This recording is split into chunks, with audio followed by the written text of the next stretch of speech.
Ever feel like the world of international aid, needs a serious update?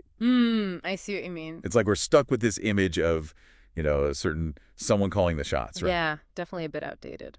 Well, buckle up, because today's deep dive is all about a major shakeup in that very system. Oh, this is going to be good. We're going deep into the research of, well, get this, Ludovic Jacques, Ludovic Jacques. Catchy. right? Published in it's in French, Revue Internationale des Études du Développement, but the gist is, Jacques is pointing to a seismic shift in a field we usually see as, well, a bit one-sided. And that shift is, don't leave us hanging. He calls it southernization, basically. More and more, Mm. people from the global south are taking the reins in aid organizations. Not just receiving aid, but actually leading the charge. Bingo. It's about flipping that old script of the global north running the show. Which is huge. Yeah. So how's this playing out in the real world? That's where Doctors Without Borders, MSF, comes in. Jacques uses them as a case study, providing medical care in the world's toughest spots. Talk about a front row seat to global change. Exactly. So what did Jacques uncover there? Well, historically, MSF's leadership looked a lot like many NGOs dominated by the global north. Not surprising, unfortunately. Right, but here's the thing. Jacques found that even back in 2014, MSF workers came from 139 different countries. And it's only become more diverse since, especially in leadership roles. Wow, 139 countries. That's amazing. But what's driving this change? Why now? It's like a perfect storm, really. Internal pressures, external trends, all colliding. Okay, break it down for me. Internally, organizations like MSF are facing some tough questions about inequality. They're realizing that to be truly effective, they need to reflect the communities they serve at every level. So not just checking a box, but a real operational shift. Exactly. And there are concrete examples of this, like the La Mancha Agreement. Sounds like something out of Don Quixote. I'm in. Right. This agreement was a turning point for MSF. It was all about tackling discrimination within the organization. Like pay gaps between local and international staff. Exactly. They realized this wasn't just unfair, it was holding them back. So this internal push for change. It's happening alongside this larger wave in the aid sector, this big push for localization and ownership, Right. giving local communities more control. Right, because who knows a community's needs better than the people living there. Exactly. It's about time. Yeah. But working in crisis zones, I can only imagine the added layers of complexity. Absolutely. Think about it. The security risks, finding qualified staff who can navigate those environments, it's not easy. And that's where pseudization goes from a good idea to a necessity. You got it. Jacques actually gives this incredible example. Hey, hold on. Before you get to that, Oh, sure. I just want to make sure I'm following.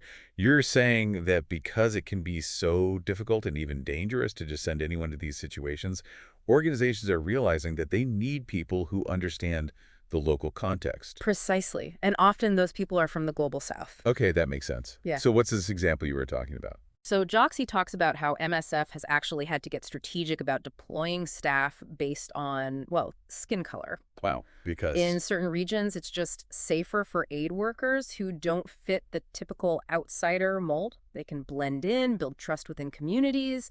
It's about survival. that's a side of aid work you don't often hear about. So we've got these internal pressures, these global trends, and the very real dangers of the work itself, all kind of pushing pseudization forward.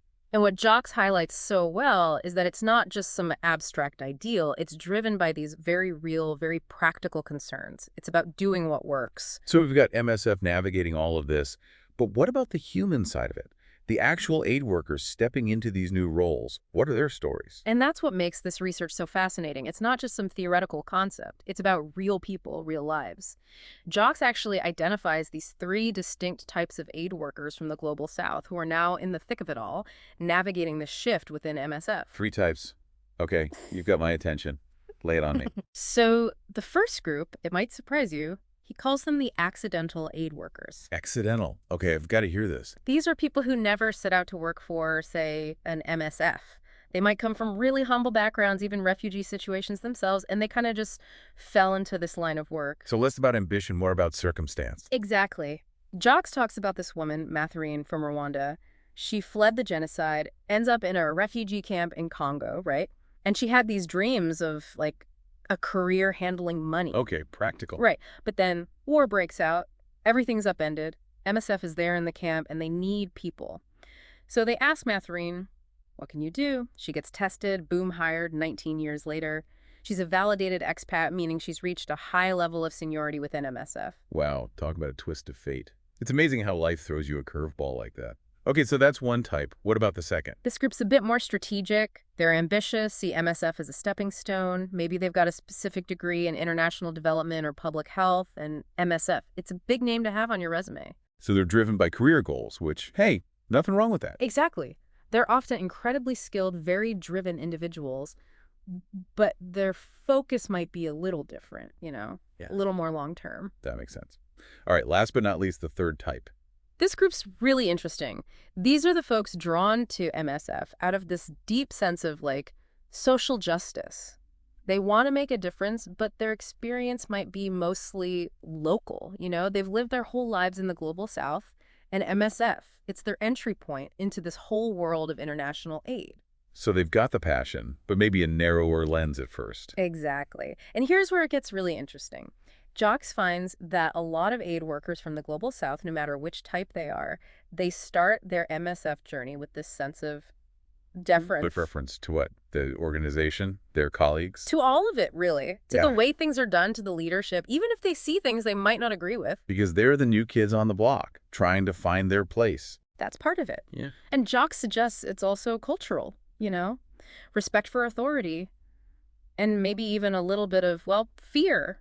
Like, if they make grades too soon. It could jeopardize their position. It's exactly. They're Yeah. still learning the ropes. So how do they go from fitting in to making their voices heard?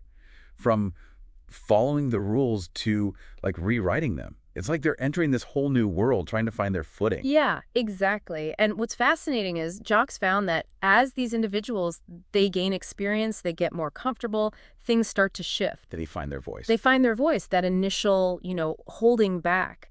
It can actually become a real force for change from within. So they go from adapting to, really shaping the organization. Exactly. They bring their own unique perspectives to the table. And they're not afraid to, to speak up, to challenge the status quo. And a great example of this is salary negotiations. Okay, how so? So for a long time, MSF based expat salaries on this thing called the Basket of Goods Index. Basket of goods, what's that all about? Basically, they'd look at the cost of living in an expat's home country, right? Okay, makes sense. But it didn't consider that expats from the global south often have family back home that they're supporting, too. Their basket might be a lot bigger, Right, they might be the breadwinners for their entire extended family. Exactly. And as more global south expats rose within MSF, they started to point out this disparity. They said, hold on, equal doesn't mean fair in this case. Because their reality is just different. Exactly. And the amazing thing is MSF listened. In 2014, they actually changed their whole salary policy to be more equitable, thanks in part to the advocacy of these Global South staff members. Wow, that's a concrete example of how southernization isn't just about representation, it's about changing the system from the inside out. Absolutely. And it makes you think about those aid workers who come in with that, more local perspective. How does that change as they're exposed to this broader view of international aid? It's like they're getting a crash course in global interconnectedness, right? Totally. They're working alongside people from all over the world, going on missions to different countries, seeing how interconnected things really are. Poverty, conflict, health. It broadens their worldview. It's like connecting the dots on a global scale. Exactly. And when they rise to leadership positions, they bring that nuanced understanding with them. They can connect local realities to these big picture strategies in a way that, someone with a more limited experience might not. It sounds like southernization has the potential to really shake things up for the better. But Jocks also brings up this really interesting question. Is this truly a complete power shift? Or does it just create new hierarchies? Right, and that's the million-dollar question. He points out that new power dynamics can emerge even in a more diverse and inclusive system. There's often this divide between people in the field and those at headquarters, no matter where they're from. So it's not just about geography anymore. Other factors come into play.